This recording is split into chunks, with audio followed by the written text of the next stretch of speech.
Bismillahirrahmanirrahim. Assalamu alaikum.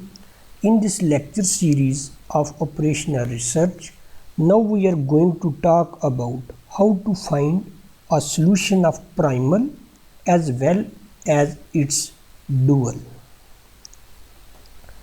If a primal with maximized objective function and all constraints are less than or equal type with variable greater than or equal type, then we find the solution of the primal as well as its dual using simplex algorithm. But if the problem is not given in the above nominated type, then we don't find the solution of its dual. In such problem with greater than or equal type constraint, and we have to obtain the solution of the primal as well as its dual without using artificial variable, then we have to use dual simplex algorithm. ये आपको एक question दिया गया है, ये जो आपको पता है जो भी प्रॉब्लम आपको गिवन है उसे हम प्राइमल कहते हैं। क्वेश्चन में कहा जा रहा है कि इस प्राइमल से आप क्या करें, इसका डुअल फाइंड करें। जो डुअल इसका मिले उस डुअल को आप सॉल्व करें, लेकिन सॉल्यूशन जो है इस प्राइमल का बताएं।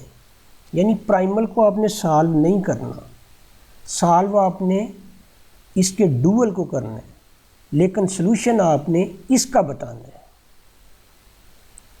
तो पहले नंबर पे हम इसका डुअल फाइंड करेंगे। तो ये देखें, वो मैंने प्रॉब्लम लिखी। अब ये प्रॉब्लम जो है स्टैंडर्ड फॉर्म में है, इसलिए क्योंकि ऑब्जेक्टिव फंक्शन इसका मिनिमाइज का है, और ऑब्जेक्टिव फंक्शन अगर मिनिमाइज का हो, सारी की सारी constraint greater than equal type और वेरिएबल भी ग्रेटर दैन इक्वल टाइप में हो, तो उसको आप स्टैंडर्ड फॉर्म कह सकते हैं। जैसा कि हमने ऑब्जेक्टिव फंक्शन मैक्सिमाइज का हो और सारी constraint less than equal type में और variable greater than equal type को हमने स्टैंडर्ड फॉर्म कहा हुआ है। इसी तरह से ये मिनिमाइज के लिहाज से ये स्टैंडर्ड फॉर्म में है। तो जब आपकी लीनियर प्रोग्रामिंग जो है वो स्टैंडर्ड फॉर्म में हो, तो इजीली आप सिर्फ उसका ट्रांसपोज करके उसका डुअल बना सकते हैं। अब इसमें कंस्ट्रेंट दो हैं, तो आपका जो डुअल होगा उसमें वेरिएबल दो होंगे, इसमें वेरिएबल दो हैं तो उसमें कंस्ट्रेंट दो होंगी। बाकी करना कि आपको इसका ट्रांसपोज लेना है और उससे कंस्ट्रेंट जनरेट कर लेनी है। कंस्ट्रेंट की जो राइट हैंड साइड होंगी वो ऑब्जेक्टिव फंक्शन के कोएफिशिएंट होंगे, और ऑब्जेक्टिव फंक्शन के जो कोएफिशिएंट होंगे वो इन कंस्ट्रेंट की राइट हैंड साइड होगी। तो क्योंकि वेरिएबल हमें दो चाहिए, तो मैं दो वेरिएबल लिख रहा हूँ, एक y1 और एक y2। तो पहले नंबर पे मैंने ऑब्जेक्टिव फंक्शन जो है वो बनाया। ऑब्जेक्टिव फंक्शन की जो कोएफिशिएंट्स हैं वो हमने लेने हैं राइट हैंड साइड। ये एक 5 है एक 9 है, तो ये दोनों लिख लिए। फिर इसका ट्रांसपोज लिया 2 1, यानी फर्स्ट कॉलम को फर्स्ट आपने रो बनाना है 2 1, तो ये 2 1। सेकंड कॉलम को 3 7 को सेकंड रो बना देना, ये 3 7 बन गई। और इनकी राइट हैंड साइड जो है वो ऑब्जेक्टिव फंक्शन के कोएफिशिएंट होंगे 4 7, ये लिख ली। ये दोनों ग्रेटर में है, ये दोनों लेस में होंगे। ये ऑब्जेक्टिव फंक्शन मिनिमाइज में है तो ये मैक्सिमाइज में होगा। तो जब स्टैंडर्ड फॉर्म हो तो वेरिएबल प्राइमल के भी ग्रेटर दैन इक्वल टाइप की होते हैं, डुअल के भी ग्रेटर दैन इक्वल टाइप की होते हैं। तो ये इस प्राइमल से आपको डुअल मिल गया। इस डुअल को आपने सॉल्व करना है और सॉल्यूशन आपने इसका बताना है। अब ये देखें, इसको आप इजीली जो है स्लैक वेरिएबल ऐड करके आप इसको सिंप्लेक्स से सॉल्व कर सकते हैं। तो स्लैक वेरिएबल ऐड किए, इसमें स्लैक वेरिएबल ऐड करने से क्या होता है कि ये जो इनक्वालिटी के साइन है इनको हम ख़त्म कर सकते हैं और इनकी जगह हम इक्वालिटी का साइन लगा लेते हैं। यानी ऐसा नंबर आपने पॉजिटिव इन दोनों कंस्ट्रेंट की लेफ़्ट साइड में ऐड करना है जिससे ये दोनों लेवल हो जाए। तो एक को मैंने v1 कहा और एक को v2 कहा। ये दोनों v1 फर्स्ट में और v2 सेकंड में ऐड किए, तो ये दोनों लेस दैन इक्वल की बजाय इक्वल की टाइप में आ गई। और जो दोनों नंबर हमने ऐड किए वो दोनों पॉजिटिव नंबर होंगे। पॉजिटिव नंबर ऐड करने से ये लेवल होंगे। अगर आपने नेगेटिव नंबर ऐड किया तो ये तो मज़ीद साइड लेस हो जाएगी, ये इक्वेशन नहीं बनेगी। तो जो स्लैक वेरिएबल होते हैं उनकी कंट्रीब्यूशन हमें पता है कि ऑब्जेक्टिव फंक्शन में ज़ीरो कोएफिशिएंट के साथ होती है। अब इसे हम टेबल बनाते हैं और सिंप्लेक्स चूँकि हम पहले सॉल्व कर चुके हैं, काफ़ी दफ़ा मैं इसको रिपीट कर चुका हूँ, तो उस तरह से आपने इसको सॉल्व करना है सिंप्लेक्स को और रिज़ल्ट दे। ये हमने सिंप्लेक्स को परफॉर्म किया और लास्ट में जाके देखें, क्योंकि आप जिस प्रॉब्लम को सॉल्व कर रहे हैं उसमें वेरिएबल है y1 और y2, तो ये y1 और y2, y1 के सामने आपको मिल रहा है 21/11, y2 के सामने आपको मिल रहा है 2/11। ये तो मिल गई आपको प्राइमल की, यानी जिसको आप सॉल्व कर रहे हैं। अब डुअल को सॉल्व कर रहे हैं तो डुअल का सोल्यूशन y1 ये, y2 ये और w आपको मिल गया 123/11। आपने सोल्यूशन बताना था प्राइमल का, तो प्राइमल का सोल्यूशन आप यहाँ से कैसे बताएंगे? तो प्राइमल का सोल्यूशन यहाँ से बताने के लिए आपने क्या करना है, ये जो स्लैग वेरिएबल आपने लगाए थे, इन स्लैग वेरिएबल के नीचे जो फर्स्ट स्लैग वेरिएबल होगा उसके नीचे आपने प्राइमल का फर्स्ट डिसीजन वेरिएबल लिख लेना x1 और सेकंड स्लैग वेरिएबल के नीचे सेकंड डिसीजन वेरिएबल प्राइमल का x2। अब इनके ऊपर आपने जो लास्ट cj माइनस dj रो है उसमें वैल्यू देखनी है। जो भी वैल्यू होंगी उनका आपने साइन चेंज करके तो वैल्यूज़ लिख लेनी है, वही प्राइमल का सोल्यूशन होगा। और डुअल और प्राइमल में आपको पता है ऑब्जेक्टिव फंक्शन की वैल्यू जो है वो तो सेम होती है, ये हम लास्ट लेक्चर में टैली कर चुके हैं। तो z की वैल्यू तो आपको 123/11 और w की भी यही मिलनी है, सिर्फ वेरिएबल्स में चेंज आती है। वेरिएबल आपने डुअल के लिए y1 और y2 तो यहाँ से देख लीजिए, और प्राइमल के रह गए x1 और x2, वो आपको ये मिल गया। x1 आपको मिल गया 8/11 और x2 आपको मिल गया 13/11। अब देखना ये है कि वाकई इसका सलूशन यही मिलता है। तो इसके लिए आप इसको क्या कर सकते हैं, जो ओरिजिनल प्रॉब्लम थी उसको आप सॉल्व कर सकते हैं बाय बिग एम मेथड या बाय टू फेज़ मेथड। तो आप देखेंगे आपको वाकया ही सलूशन ये मिलेगा। अब इसी प्रॉब्लम को हम क्या कर रहे हैं, डुअल सिंप्लेक्स एल्गोरिथम से जो है वो सॉल्व कर रहे हैं। जो गिवन प्रॉब्लम थी प्राइमल जो था, और यहाँ आपकी वेरिफिकेशन हो जाएगी। दो मेथड मैंने आपको वैसे बता दिए हैं, बिग एम और टू फेज़, उनसे भी आप वेरीफाई कर सकते हैं। और यहाँ पे हम एक नया जो है एल्गोरिथम इंट्रोड्यूस करवा रहे हैं डुअल सिंप्लेक्स एल्गोरिथम के नाम पे। उससे भी हम इस प्रॉब्लम को सॉल्व करेंगे, ओरिजिनल प्रॉब्लम को, ये जो आपको गिवन थी। तो आप वेरीफाई कर लेंगे कि वाकई आपको x1 8/11, x2 आपको 13/11 और z आपको यही मिल रहा है। तो उसी से आप ये जो आपने अभी डुअल को सॉल्व किया, डुअल के लिए आपको ये वैल्यूज़ मिली हैं, तो वहाँ पे आप इन्हें भी चेक कर सकते हैं। ये देखिए मैं उसी प्रॉब्लम को सॉल्व कर रहा हूँ जो आपको प्रॉब्लम दी गई थी, जिसका हमने डुअल बनाया, डुअल को हमने सिंप्लेक्स से सॉल्व किया, हमने डुअल का सलूशन भी बता दिया और प्राइमल का भी बता दिया। सिंप्लेक्स को यूज़ करते हुए आप डुअल का और प्राइमल का सलूशन तब बता सकते हैं अगर आपके पास प्राइमल जो है उसका ऑब्जेक्टिव फंक्शन मैक्सिमाइज में हो, सारी की सारी कंस्ट्रेंट लेस देन और इक्वल टाइम में हो और वेरिएबल आपके ग्रेटर देन इक्वल टाइम में हो, तो फिर आप सिंप्लेक्स का यूज़ करते हुए डुअल का भी और प्राइमल का भी सलूशन बता सकते हैं। लेकिन अगर आपके पास जो कंस्ट्रेंट है वो ग्रेटर देन इक्वल टाइप कोई एक भी आ जाए या इक्वेशन आ जाए, तो फिर आप उससे प्राइमल और डुअल दोनों का सलूशन नहीं बता पाएंगे।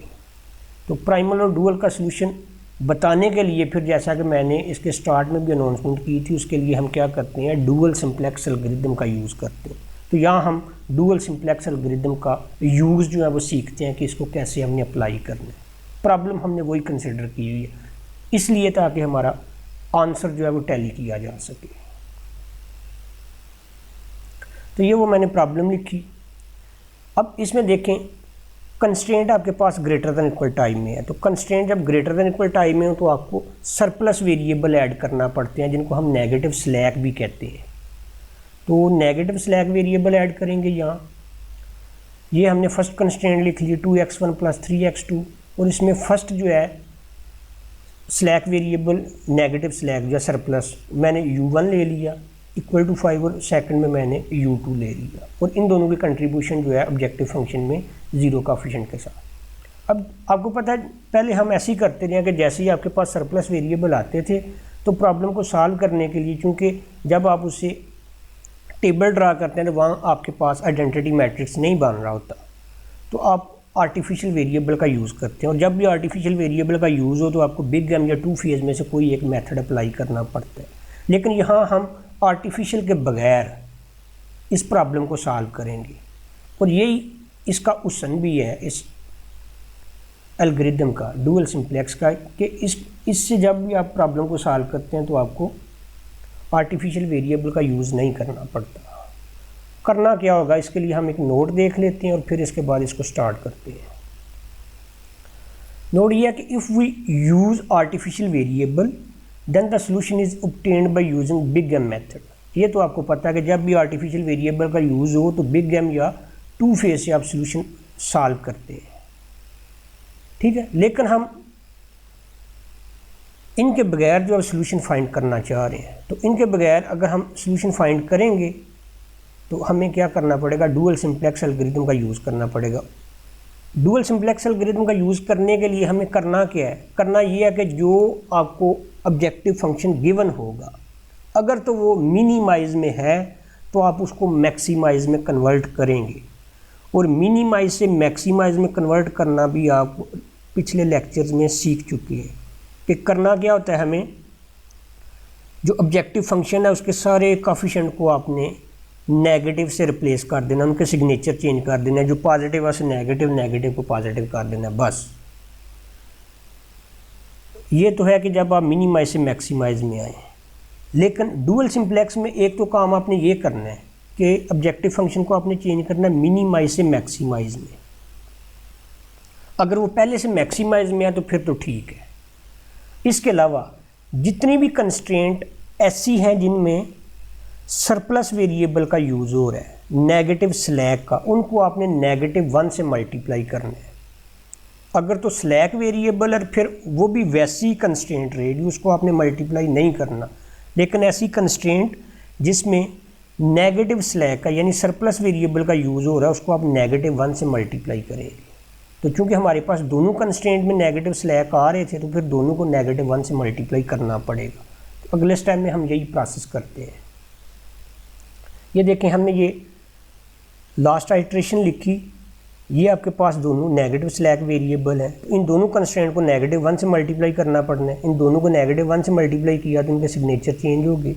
इसके अलावा क्या है कि ऑब्जेक्टिव फंक्शन आपका मिनिमाइज का, इसको भी मैक्सिमाइज में कन्वर्ट करना है डुअल सिंप्लेक्स का यूज़ करने के लिए, तो इनके भी सिग्नेचर चेंज हो जाएंगे। अब हम इससे इसका टेबल बनाते हैं। ये हमने टेबल बना लिया। वेरिएबल जो आपके पास हैं x1, 2, u1 और u2 वो लिख लिए। उनके जो ऑब्जेक्टिव फंक्शन में कोफिशिएंट है वो ये लिख लिए, जिसको हम cj रो कह लेते हैं। इसके अलावा ये कोफिशिएंट आपने इन कंस्ट्रेंट से वेरिएबल के जो कॉरस्पॉन्डिंग है वो लिख लिए। ये राइट हैंड साइड होती हैं। और ये zj आपको पता है हम कैसे फाइंड करते हैं। आपके पास ये बेसिक वेरिएबल, वैसे तो हम लेते हैं स्लैक वेरिएबल को। स्लैक वेरिएबल अगर ना हो तो फिर आप आर्टिफिशियल को लेते हैं। तो यहाँ चूँकि आर्टिफिशियल नहीं है इसलिए आपको नेगेटिव स्लैक को यहाँ पे बेसिक वेरिएबल के तौर पे लेना पड़ता है, यानी जो आपने खुद से लिए है, आपको प्रॉब्लम में गिवन नहीं थे। तो इनके लिए ऑब्जेक्टिव फंक्शन में कोफिशिएंट 0, 0 थे, वो लिखे। अब zj हमें पता है हम ऐसे फाइंड करते हैं। मसलन ये हमने वैल्यू फाइंड करनी है, इस कॉलम की जो कॉरस्पॉन्डिंग एंट्रीज़ हैं इनको हमने इन एंट्री से मल्टीप्लाई करके इनका जो प्रोडक्ट है उसका सम यहाँ पे लिखना होता है। तो 0 मल्टीप्लाई -2, 0 मल्टीप्लाई -1, दोनों 0 आ जाएंगे, दोनों का सम भी 0। इसी तरह से क्योंकि ये है ही 0 जिनसे आपने मल्टीप्लाई करना है, तो फर्स्ट आइट्रेशन में तो ये सारे के सारे 0 आ जाएंगे। अब ये cj है, ये zj है, इन दोनों का डिफरेंस आपने ये लिख लिया।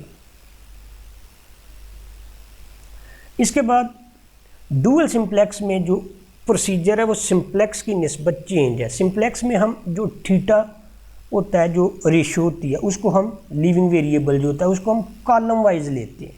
लेकिन इसमें वो कॉलम वाइज नहीं आएगा, उसको हम रो वाइज लिखा करेंगे। दूसरे नंबर पे सिंप्लेक्स में हम ये करते हैं कि पहले हम एंटरिंग वेरिएबल सेलेक्ट करते हैं, लेकिन यहाँ पे अपोजिट है उसके, यहाँ पे आप पहले लिविंग वेरिएबल सेलेक्ट करोगे। तो लिविंग वेरिएबल जो है वो राइट हैंड साइड कॉलम में जो मोस्ट नेगेटिव वैल्यू होगी, मोस्ट नेगेटिव, वो आपका लिविंग वेरिएबल होगा। जैसे एक आपके पास -5 है, एक -9 है, इन दोनों में से मोस्ट नेगेटिव जो है ये सेकंड है, -9। तो ये आपका लीविंग वेरिएबल सिलेक्ट होगा।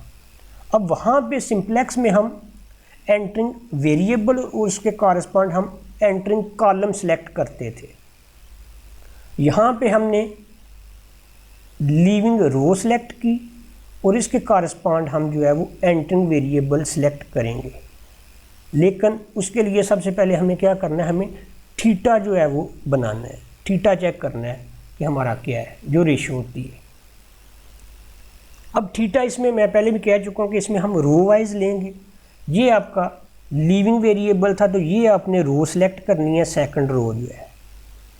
सी जे माइनस जी जी आप पहले फाइंड कर चुके हैं।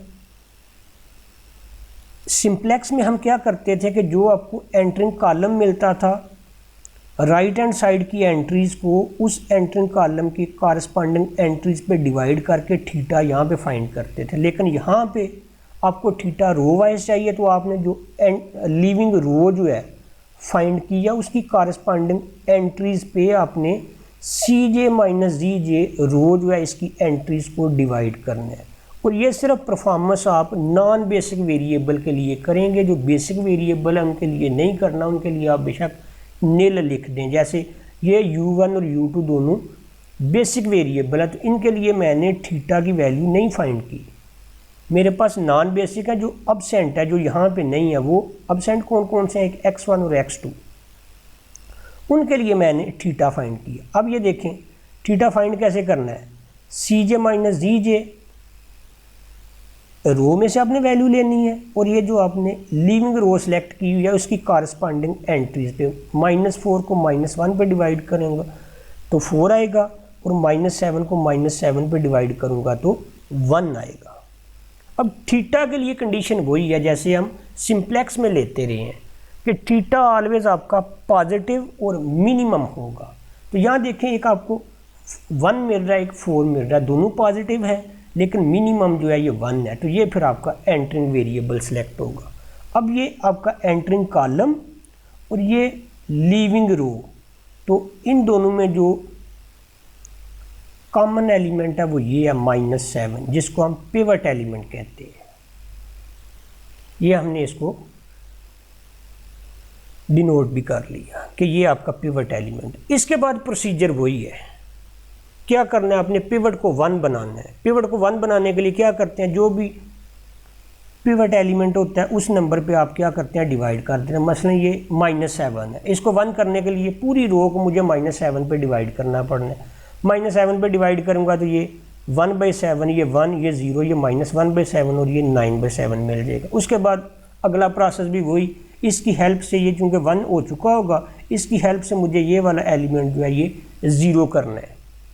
तो वो मैं देख लूँगा कि मुझे कौन सा रो ऑपरेशन जो है वो अप्लाई करना है, उसके मुताबिक मैं इसे 0 कर लूँगा। और फिर दोबारा से मुझे पहले लीविंग वेरिएबल और बाद में एंटरिंग वेरिएबल सेलेक्ट करना होगा।